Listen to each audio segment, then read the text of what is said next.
الحمد لله رب العالمين حمدا يوافي نعمه ويكافئ مزيده. يا ربنا لك الحمد كما ينبغي لجلال وجهك وعظيم سلطانك. سبحانك لا نحصي ثناء عليك كما أثنيت على نفسك، فلك الحمد حتى ترضى، ولك الحمد إذا رضيت، ولك الحمد بعد الرضا. وأشهد أن لا إله إلا الله وحده لا شريك له شهادة يعرب بها اللسان أما تضمنه الجنان من التصديق بها والإذعان. وأشهد أن سيدنا محمدا العبد الصادق في قوله وفعله، المبلغ عن الله ما أمره بتبليغه من فرضه ونفله، عبد أرسله الله للعالمين بشيرا ونذيرا. اللهم فصل وسلم على سيدنا محمد طيب القلوب ودوائها وعافية الأجسام وشفائها ونور الأبصار وضيائها وقوت الأرواح وغذائها وعلى آله وصحبه أجمعين. أما بعد فيا أيها الناس اتقوا الله حق تقاته ولا تموتن إلا وأنتم مسلمون. وقال الله سبحانه وتعالى فإذا فرغت فانصب وإلى ربك فارغب. Hadirin sidang Jumat yang menjadi pilihan Allah di dalam mengabdikan kita kepada Pencipta. Allah sayang kepada kita, maka kita diizinkan pada saat ini untuk mengabdikan diri, mendapat ketenangan di dalam pengabdian sujud kita kepada Allah Subhanahu wa ta'ala, yang menyebabkan ketenangan hati dengan senantiasa mengingat kepada Allah Subhanahu wa ta'ala. Baginda Rasul sallallahu alaihi wasallam bersabda, "Innama bu'ithtu liutammima makarimal akhlaq." Sesungguhnya aku diutus untuk menyempurnakan akhlak. Artinya, sebelum seseorang tersentuh dengan Islam, maka di sana ada orang-orang yang mempunyai akhlak yang baik. Ada orang-orang yang dasarnya memang sudah punya bibit unggul di dalam kepribadian, sebagaimana diceritakan di zaman jahiliyah. Sebelum datangnya Islam, ada seorang yang terkenal dengan kedermawanan yang bernama Hatim At-Tai. Kedermawanannya sungguh luar biasa, sampai ketika beliau Hatim At-Tai ini kedatangan tamu, dari dermawannya tidak ada lagi tersisa di rumahnya sesuatu, kecuali yang dia miliki hanya satu. Pada saat itu dia punya kuda balap. Kita tahu, katakanlah kuda balap itu misalnya 1 miliar. Maka tanpa ragu untuk menghormati tamu, dipotong kuda itu untuk diberikan jamuan kepada tamu. Ini satu akhlak yang ada, belum tersentuh dengan Islam, tapi memang sudah ada orang-orang yang diantara mereka menjadi tokoh dengan kedermawanan, menjadi tokoh dengan kasih sayang, menjadi tokoh karena penuh dengan sosial yang ada di masyarakat, menjadi tokoh karena selalu mengayomi, melindungi masyarakat. Dan ini tentunya belum tersentuh dengan agama, tapi bibit-bibit unggul memang sudah ada. Dan kita bersyukur kepada Allah, bangsa kita ini terkenal dengan bangsa yang ramah tamah. Ini adalah satu akhlak dan satu kelebihan yang ada pada bangsa kita yang perlu kita jaga, perlu kita lestarikan. Yang terkenal, kita ini bangsa yang ramah tamah. Begitu juga kita ini bangsa yang saling tolong menolong dengan gotong royongnya. Dahulu apabila seorang ingin membangun rumah, maka tetangga tidak tinggal diam. Mereka mengambil bagian apa yang bisa dikerjakan untuk memberikan pertolongan kepada tetangganya. Ini budaya kita dan ini akhlak unggulan. Cuma sayang, sekarang tergusur dengan pola-pola yang datang dari barat, dari luar, dengan ucapan tidak ada proyek thank you, berani berapa dan lain-lainnya, sehingga akhlak yang semestinya semakin indah dengan Islam tapi pudar karena terpengaruh dengan keadaan-keadaan lainnya. Padahal hadirin, Islam ini sangat menghargai seorang tokoh. Karena seorang itu bisa menjadi tokoh entah itu dari keilmuan, entah dari kedermawanan, entah itu daripada jiwa sahaja yang memberikan pertolongan kepada orang dan lain-lainnya. Maka Rasul sallallahu alaihi wasallam ketika beliau ditanya tentang permasalahan tokoh, maka beliau menjawab, khiyarukum fil jahiliyati khiyarukum fil Islam idza faquhu. Orang yang menjadi tokoh di zaman jahiliyah, mereka pun menjadi tokoh di dalam Islam. Artinya ketika mereka masuk Islam, maka mereka pun tetap menjadi tokoh. Tidak hilang idza faquhu, apabila mereka mempelajari pola Islam, mempelajari agama Islam dengan baik, sehingga ketokohannya dilatar belakangi dengan pola-pola Islam yang baik. Karena Islam datang membawa pola berpikir yang baik, pola berpikir yang maju, yang mana dicetak untuk bagaimana kita berbagi, dicetak bagaimana kita memerlukan, mementingkan orang lain, memperhatikan orang lain dengan tidak mengurangi daripada menghilangkan apa yang diperintah oleh Allah. Maka orang yang dahulu mereka non muslim, kemudian mereka muslim, dan dia mempunyai satu kelebihan, ada satu keunggulan, itu tetap di dalam Islam diunggulkan.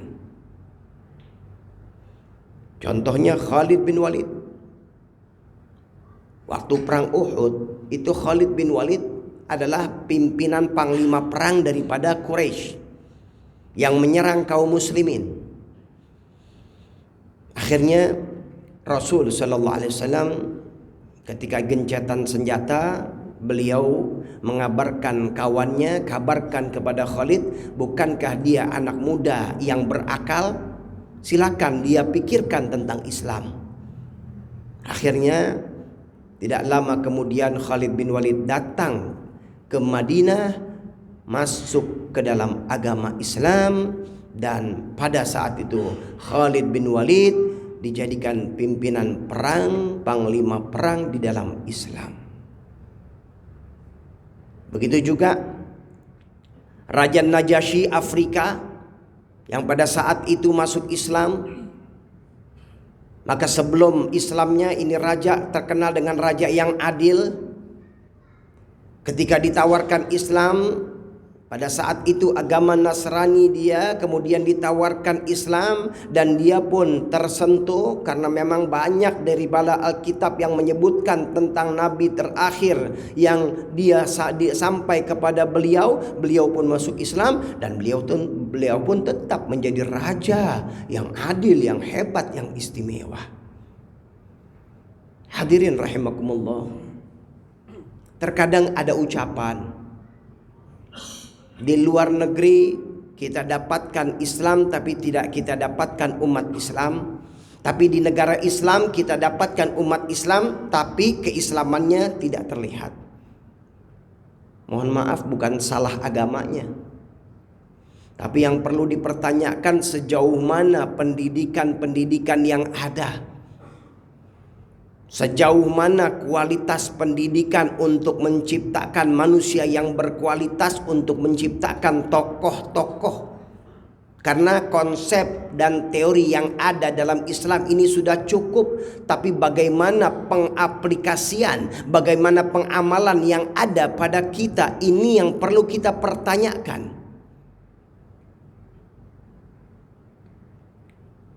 Di luar negeri ada satu negara, itu kalau buang sampah, kalau satu kantong itu isinya macam-macam, itu tidak diterima. Sampah rumah tangga isinya macam-macam tidak diterima. Dibuat peraturan kalau mau buang sampah, bersihkan dulu, pisahkan dulu yang organik, non organiknya. Kalaupun ada kaleng atau ada gelas, ada beling, maka dibersihkan terlebih dahulu, kemudian ditempatkan di tempat yang terpisah, kemudian diserahkan kepada tukang sampah, itu akan mendapat poin dari rumah itu. Coba,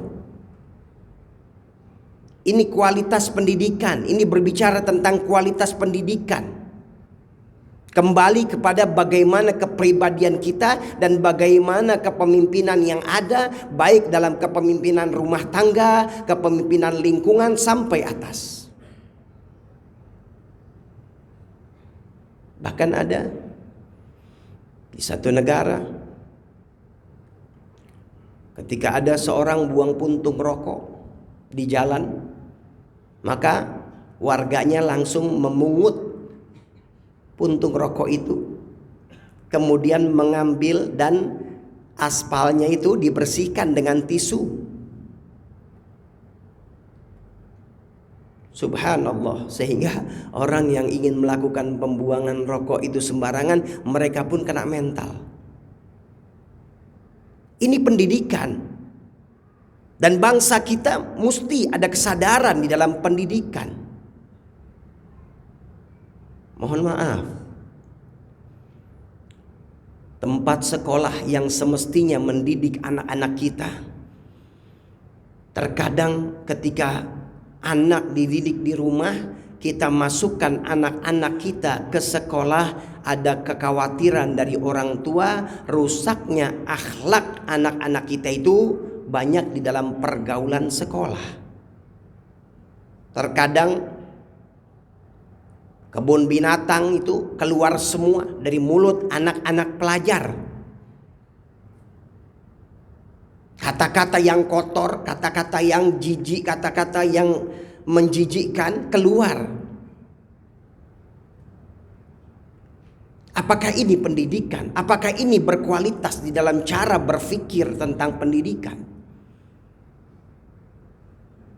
Maka dari itu hadirin, siapa yang akan bawa perubahan? Tidak lain kalau bukan kita, siapa lagi? Kita yang mestinya membawa perubahan, paling tidak di dalam rumah tangga kita. Ajarkan anak-anak kita misalnya di dalam buang sampah, apabila ada sedikit sampah tidak didapatkan tempat sampah, masukin kantong. Biasakan. Kemudian ajarkan mereka dengan ucapan-ucapan yang baik. Ajarkan sopan santun. Bukankah ini adalah budaya kita yang dahulu kita banggakan? Kalau bukan bangsa kita yang menaikkan, yang membangkitkan kembali, siapa hadirin? Sedangkan kita tahu bahwasanya negara kita ini adalah gula yang diperebuti oleh banyak semut-semut yang ingin mengambil keuntungan di dalam negara kita. Maka dari itu, ayo kita timbulkan kesadaran, kita timbulkan persatuan, kita timbulkan kedamaian. Kita saling dukung-mendukung, gotong royong, hidupkan kembali. Hilangkan buruk sangka daripada apa yang ada di dalam masyarakat. Ayo kita gandeng tangan, ayo kita bersama-sama jaga kebinekaan, macam-macam model dan lain-lainnya, tapi kita bisa jalan bersama. Sesungguhnya kekuatan adalah dengan kebersamaan. Al-jama'atur rahmah wal furqatu azab. Kebersamaan itu akan mendatangkan rahmat, sedangkan perpecahan itu akan mendatangkan azab. Maka penjajah yang tidak senang dengan bangsa, yang ingin menguras harta bangsa ini, cara mereka adalah dengan memecah belah bangsa kita.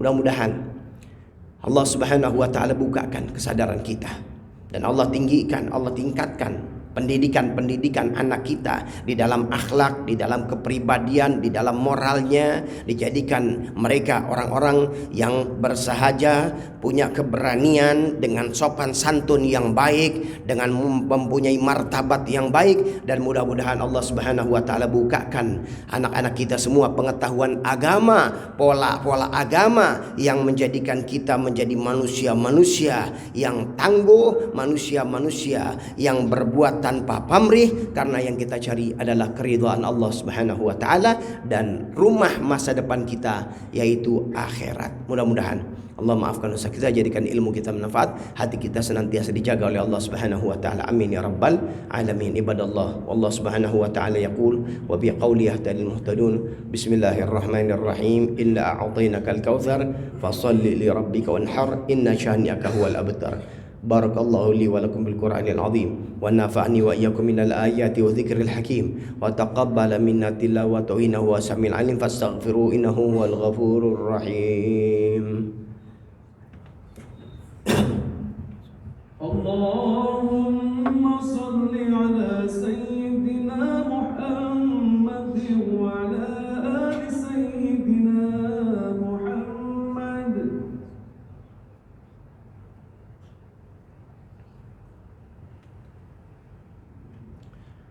Alhamdulillahi rabbil alamin wal 'aqibatu lil muttaqin wa la 'udwana illa 'alal zalimin.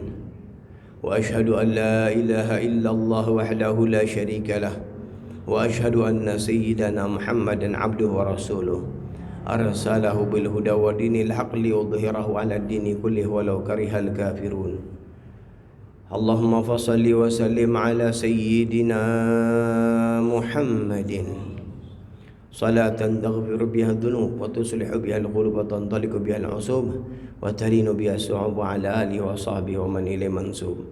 Amma ba'du, fa ya ayyuhan nas ittaqullaha haqqa tuqatih wa la tamutunna illa wa antum muslimun. Wa 'alamu anna Allah Subhanahu wa ta'ala amarakum bi amrin bada fi bi nafsi wa thanna bi malaikatil musabbihati bi qudsihi. Fa qala ta'ala wa lam yazal qailan 'alima. Inna Allaha wa malaikatahu yusalluna 'alan nabi ya ayyuhalladzina amanu sallu 'alaihi wa sallimu taslima. Allahumma salli wa sallim ala sayyidina Muhammad wa ala ali sayyidina Muhammad kama sallaita ala sayyidina Ibrahim wa ala ali sayyidina Ibrahim wa barik ala sayyidina Muhammad wa ala ali sayyidina Muhammad kama barakta ala sayyidina Ibrahim wa ala ali sayyidina Ibrahim fil alamin innaka Hamidum Majid.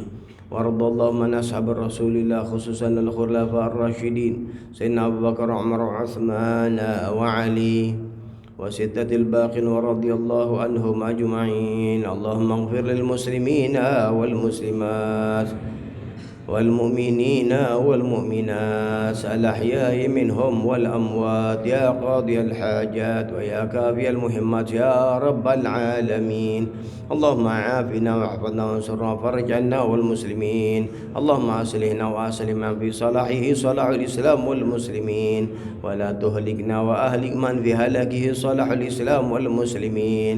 اللهم ادفع وارفع عنا وعن المسلمين الأذى والبلاء والغلاء والزنا والزلازل والفتن والمحن ما ظهر منها وما بطن برحمتك يا أرحم الراحمين يا أرحم الراحمين يا أرحم الراحمين. عباد الله إن الله يأمر بالعدل والإحسان وإيتاء ذي القربى وينهى عن الفحشاء والمنكر والبغي يعظكم لعلكم تذكرون فاذكروا الله العظيم يذكركم واشكروه على نعمه يزدكم ولذكر الله أكبر.